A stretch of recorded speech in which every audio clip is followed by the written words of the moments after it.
नमस्कार दोस्तों, आज हम बात करेंगे कक्षा 10 के साइंस के बारे में। जो आपके लिए क्या है 20 महत्वपूर्ण दोस्तों क्वेश्चन है, जो आपके लिए क्या है वेरी मोस्ट इंपॉर्टेंट क्वेश्चन है दोस्तों।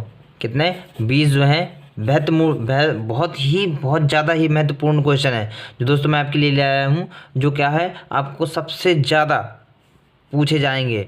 100% आपके क्वेश्चन यही मिलेंगे दोस्तों, सबसे ज़्यादा क्वेश्चन। तो देखते हैं सबसे पहला क्वेश्चन दोस्तों कौन सा कह रहा है। कह रहा है सबसे पहला क्वेश्चन है, कह रहा है धावन सोडे का रासायनिक नाम है। कह रहा है धावन सोडे का रासायनिक नाम क्या है। तो धावन सोडे कह रहा है दोस्तों रासायनिक नाम क्या है। सोडियम क्लोराइड है, या सोडियम कार्बोनेट है, या सोडियम बाइकार्बोनेट है दोस्तों, या सोडियम हाइड्रोक्साइड है। तो दोस्तों हमारा कौन सा सही हो जाएगा। तो सोडियम कार्बोनेट जो है क्या है धावन सोडे का रासायनिक नाम है दोस्तों। इसके बाद अगले क्वेश्चन के बारे में बात करते हैं। अगला क्वेश्चन है, कह रहा है H2S विलयन का पीएच मान है। किसका। कह रहा है H2S विलयन का पीएच मान है कितना होता है। 0 होता है, या 7 होता है, या 7 से कम होता है, या 7 से अधिक होता है। तो दोस्तों हमारा कौन सा हो जाएगा 7 से कम, मतलब 7 से कम। C number is the right answer. कह रहा है H2S विलयन का जो पीएच मान होता है वो कितना होता है 7 से कम होता है दोस्तों। इसके बाद अगला क्वेश्चन देखते हैं। अगला क्वेश्चन कह रहा है निम्न में से कह रहा है कौन सी धातु अम्ल में से हाइड्रोजन विस्थापित नहीं करती है। कह रहा है कौन सी धातु ऐसी है जो अम्ल में क्या है हाइड्रोजन विस्थापित नहीं करती है दोस्तों। तो कौन सी। कह रहा है Fe आयरन है, या Zn जिंक है, या Cu कॉपर है, या Mg मैग्नीशियम है। तो दोस्तों हमारा कौन सा हो जाएगा सही। कॉपर जो एक ऐसी धातु है जो क्या है हाइड्रोजन से विस्थापित नहीं करती है दोस्तों। इसके बाद अगला क्वेश्चन के बारे में बात करते हैं दोस्तों। अगला क्वेश्चन कह रहा है हमारा, कह रहा है एसिटिक एसिड का IUPAC नाम है। एसिटिक एसिड का IUPAC नाम क्या होता है। एसिटिक अम्ल होता है, या एथेनोइक अम्ल होता है, या मैथेनोइक अम्ल होता है, या प्रोपेनोइक अम्ल होता है। तो दोस्तों कौन सा हो जाएगा हमारा एथेनोइक अम्ल हो जाएगा। एसिटिक एसिड का IUPAC नाम क्या हो जाएगा एथेनोइक अम्ल हो जाएगा दोस्तों। इसके बाद नेक्स्ट देखते हैं क्वेश्चन क्या है। कह रहा है जब प्रकाश नेत्र में प्रवेश करता है तो अधिकांश अपवर्तन कहाँ होता है। जब प्रकाश नेत्र में प्रवेश करता है तो अधिकांश अपवर्तन कहाँ होता है दोस्तों। कह रहा है क्रिस्टलीय लेंस पर होता है, या स्वच्छ मंडल पर होता है, या परितालिका पर होता है, या पुतली पर होता है। तो दोस्तों हमारा स्वच्छ मंडल पर होता है, मतलब अधिकांश जो अपवर्तन होता है स्वच्छ मंडल पर होता है। अब स्वच्छ मंडल क्या है। स्वच्छ मंडल मतलब किसमें। कह रहा है दोस्तों कॉर्निया पर। स्वच्छ मंडल मतलब किसमें कॉर्निया पर होता है दोस्तों, किसमें कॉर्निया पर होता है। इसके बाद नेक्स्ट क्वेश्चन के बारे में बात करते हैं। नेक्स्ट क्वेश्चन है, कह रहा है 6वां नंबर। कह रहा है ये क्या है दोस्तों सबसे ज़्यादा वेरी मोस्ट इंपॉर्टेंट है, जो सबसे ज़्यादा पूछे जाते हैं क्वेश्चन, वही क्वेश्चन है आपके लिए लेके आया हूँ। इसके बाद 6वां है, कह रहा है किसके द्वारा अनंत पर स्थित किसी वस्तु का प्रतिबिंब अत्यधिक छोटा बनेगा। कह रहे किसके द्वारा अनंत पर स्थित किसी वस्तु का प्रतिबिंब अत्यधिक छोटा बनेगा।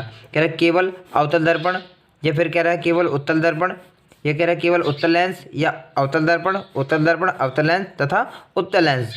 तो कह रहा है किसके द्वारा अनंत पर स्थित किसी वस्तु का प्रतिबिंब अत्यधिक छोटा बनेगा। तो किसके द्वारा बनेगा दोस्तों केवल अवतल दर्पण द्वारा बनेगा। इसके बाद नेक्स्ट क्वेश्चन के बारे में बात करते हैं। नेक्स्ट क्वेश्चन है हमारा, कह रहा है खाना बनाते समय यदि बर्तन की तली बाहर से काली हो रही है तो इसका मतलब है कि क्या होता है। कह रहा है भोजन पूरी तरह से नहीं पका है, यह कह रहा है ईंधन पूरी तरह से नहीं जल रहा है, या ईंधन क्या है आर्द्र है। आर्द्र का मतलब तेज है, या ईंधन। यह कह रहा है ईंधन पूरी तरह से जल रहा है। तो दोस्तों कौन सा हो जाएगा हमारा सही हो जाएगा। तो ईंधन क्या है पूरी तरह से नहीं जल रहा है। अगर पूरी तरह से ईंधन नहीं जलेगा तभी क्या है हमारी बर्तन की तली जो है बाहर से काली हो जाएगी दोस्तों। इसके बाद नेक्स्ट क्वेश्चन के बारे में बात करते हैं दोस्तों। नेक्स्ट क्वेश्चन है हमारा, नेक्स्ट क्वेश्चन के बारे में बात करते हैं। नेक्स्ट क्वेश्चन है प्रश्न नंबर 8। कह रहा है स्वपोषी पोषण हेतु आवश्यक है। कह रहा है स्वपोषी पोषण हेतु आवश्यक है। कह रहा है क्या आवश्यक है। कार्बन डाइऑक्साइड तथा जल, यह कह रहा है क्लोरोफिल आवश्यक है, यह कह रहा है सूर्य का प्रकाश, या उपयुक्त सभी। तो दोस्तों स्वपोषी क्या होते हैं, जो मतलब स्वयं अपना भोजन बना लेते हैं, स्वपोषी बोलते हैं। अब कह रहे स्वपोषी पोषण हेतु आवश्यक है, क्या है तो उपयुक्त सभी। स्वपोषी पोषण के लिए क्या क्या होना चाहिए। कार्बन डाइऑक्साइड तथा जल होना चाहिए, क्लोरोफिल होना चाहिए, सूर्य का प्रकाश होना चाहिए, तभी भी क्या है स्वपोषी मतलब अपना भोजन स्वयं बना सकते हैं। इसके बाद अगला क्वेश्चन कह रहा है यकृत जो है स्रावित करता है। यकृत स्रावित करता है, क्या स्रावित करता है। कह रहा है दोस्तों लार, या जठर रस, या पित्त रस, या अग्न्याशयी रस। तो यकृत जो है हमारा क्या स्रावित करता है दोस्तों, तो अग्न्याशयी रस यकृत स्रावित करता है दोस्तों। इसके बाद नेक्स्ट क्वेश्चन के बारे में बात करते हैं। नेक्स्ट क्वेश्चन है, कह रहा है पादपों में जाइलम उत्तरदायी है। पादपों में जो जाइलम है उत्तरदायी है जल का वहन करने के लिए, भोजन का वहन करने के लिए, या अमीनों का वहन करने के लिए, या ऑक्सीजन का वहन करने के लिए। तो दोस्तों हमारा कौन सा हो जाएगा जल का वहन करने के लिए पादपों में जाइलम उत्तरदायी होता है, क्योंकि जाइलम के माध्यम से ही क्या है, जल का रूपांतरण होता है, मतलब ऊपर नीचे जल जाता है किसके, जाइलम के माध्यम से पौधों में। इसके बाद नेक्स्ट क्वेश्चन के बारे में बात करते हैं। नेक्स्ट क्वेश्चन है हमारा, कह रहा मनुष्य में वृक्क एक तंत्र का भाग है। जो मनुष्य में वृक्क है, कह रहा एक तंत्र का भाग है जो संबंधित है, किससे संबंधित है, कह रहा पोषण से या श्वसन से या उत्सर्जन से या दोस्तों कह रहा परिवहन से। तो मनुष्य में जो वृक्क है वो एक तंत्र का भाग है, वो किससे संबंधित हो जाएगा दोस्तों, उत्सर्जन से। कैसे, जो वृक्क है वो उत्सर्जन से संबंधित हो जाएगा। इसके बाद नेक्स्ट क्वेश्चन के बारे में बात करते हैं। नेक्स्ट क्वेश्चन है हमारा, पराग कह रहा पराग कोश में होते हैं, पराग कोश में होते हैं, क्या होते हैं, बाह्यदल या परागण या अंडप या दलपुंज। तो जो दोस्तों पराग कोश में होते हैं क्या होते हैं, परागण होंगे, पराग कोश में क्या होंगे, परागण, परागण इज द राइट आंसर, क्या हो जाएगा, परागण होते हैं। फिर कह रहा है द्विनिषेचन, नेक्स्ट कह रहा है द्विनिषेचन, कह रहा है विशेष लक्षण है। द्विनिषेचन कह रहा है विशेष लक्षण है, किसका है, कह रहा जंतुओं का है, या कह रहा आवृत बीजी का है, या फिर कह रहा अनावृत बीजी का है, या शैवाल का है। तो द्विनिषेचन दोस्तों किसका हो जाएगा, आवृत बीजी का हो जाएगा दोस्तों, किसका हो जाएगा, आवृत बीजी पौधों का हो जाएगा। नेक्स्ट क्वेश्चन है, कह रहा है कौन मानव में मादा जनन तंत्र का भाग है, कौन मानव में मादा जनन तंत्र का भाग है, कह रहा अंडाशय है या गर्भाशय है या शुक्रवाहिका है या डिंबवाहिनी है। तो दोस्तों कह रहा है कौन मानव में मादा जनन तंत्र का भाग है, तो क्या हो जाएगा हमारा शुक्रवाहिका दोस्तों, क्या हो जाएगा, शुक्रवाहिका जो हो जाएंगी मानव में मादा जनन तंत्र का भाग हो जाएगा। नेक्स्ट क्वेश्चन देते हैं। नेक्स्ट क्वेश्चन है, कह रहा है अमृता देवी बिश्नोई राष्ट्रीय पुरस्कार भारत सरकार द्वारा किस क्षेत्र में प्रदान किया जाता है। अमृता देवी जो बिश्नोई राष्ट्रीय पुरस्कार है वो भारत सरकार द्वारा किस क्षेत्र में प्रदान किया जाता है, किस में, कह रहा है जीव संरक्षण हेतु या पौधों की कटाई के लिए, या कह रहे जैव प्रौद्योगिकी के क्षेत्र में या जल संरक्षण हेतु। तो किसके लिए दोस्तों, अमृता देवी हैं जो पौधों की कटाई के लिए पुरस्कार मिला था, क्योंकि उन्होंने क्या है पौधों से चिपक कर जान दे दी थी जब पौधों की कटाई चल रही थी।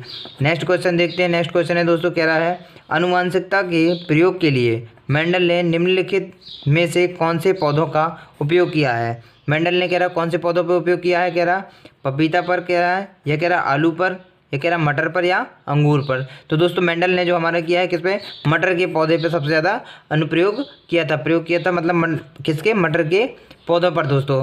इसके बाद क्या है दोस्तों, नेक्स्ट क्वेश्चन है। नेक्स्ट क्वेश्चन क्या कहता है, कह रहा है मानव में गुणसूत्रों की संख्या होती है। मानव में कितने गुणसूत्र होते हैं, कह रहा 42, 44, 46 या 48। तो दोस्तों मानव में गुणसूत्रों की संख्या कितनी हो जाएगी हमारी, 46, 46 होते हैं मानव में गुणसूत्र। नेक्स्ट कह रहा है एक उत्तल दर्पण की फोकस दूरी 10 सेंटीमीटर है, दर्पण की वक्रता त्रिज्या होगी, कह रहे एक उत्तल दर्पण की फोकस दूरी मतलब एफ कह रहा है, दे रहा है 10 सेंटीमीटर, उसकी कह रहा है वक्रता त्रिज्या कह रहा है आर ज्ञात करना है।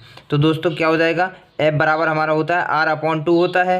अब हमें आर ज्ञात करना है, एफ दिया हमारा 10 सेंटीमीटर, तो 10 बराबर कितना हो जाएगा, 10 बराबर हो जाएगा R/2। तो आर बराबर कितना हो जाएगा, 10 दूनी कैंची गुणा हो जाएगा, 10 दूनी क्या हो जाएगा 20, आर हमारी कितनी निकल आएगी 20 सेंटीमीटर। तो दोस्तों हमारा कौन सा हो जाएगा सही, 20 सेंटीमीटर, मतलब B number is the right answer.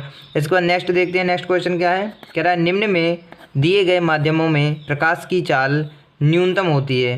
निम्न में कह रहे दिए गए माध्यमों में प्रकाश की चाल न्यूनतम होती है, किस में होती है, हीरा में या जल में या कांच में या केरोसिन में दोस्तों। तो हमारी किस में हो जाएगी दोस्तों, हीरा में। जो प्रकाश की चाल है कितनी होती है, न्यूनतम होती है, किसमें, तो हीरा में हो जाएगी दोस्तों। इसके बाद नेक्स्ट देखते हैं क्वेश्चन, कह रहा है नेक्स्ट है सामान्य स्वस्थ आँख के लिए दूर बिंदु होता है। कह रही एक सामान्य स्वस्थ आँख के लिए दूर बिंदु कितना होता है, कह रहा 25 सेंटीमीटर या 50 सेंटीमीटर या कह रहा है 100 सेंटीमीटर या अनंत होता है। तो दोस्तों क्या हो जाता है, एक स्वस्थ मनुष्य के लिए दूर बिंदु कितना होता है हमारा, अनंत इज द राइट आंसर। तो दोस्तों ये क्या आपके लिए वेरी मोस्ट इंपॉर्टेंट है, एक बार जरूर देख लें, जो आपको पेपर में यही आपके रखे मिलेंगे दोस्तों।